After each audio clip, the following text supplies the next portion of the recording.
ইরশাদ করেছেন, ইদা যখন দাখালা প্রবেশ করে শাহরুর রমাদান, রমাদান মাস, ইদা ফুতিহাত আবওয়াবুস সামাই, তখন আসমানের দরজাগুলো খুলে দেওয়া হয়। সুবহানাল্লাহ বলেন।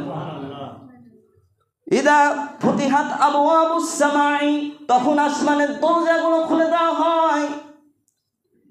ওয়া গুল্লিকাত আবওয়াবু জাহান্নাম, এবং জাহান্নামের দরজা এবং জাহান্নামের দরজাগুলো বন্ধ করে দেওয়া হয়। ওয়া সুলসিলাশ শায়াতিন, এবং শয়তানকে শিকলবন্দি করা হয়। আচ্ছা বলেন তো, এখানে অপশন পেলাম কয়টা? বলেন, সবাই বলেন কয়টা? তিনটা। এক নম্বর ফুতিহাত আবওয়াবুস সামাই, আসমানের দরজাগুলো খুলে দেওয়া হয়। এবার আসে প্রশ্ন আসতে পারে, অন্য মাসে কিন্তু সবসময় আসমানের দরজা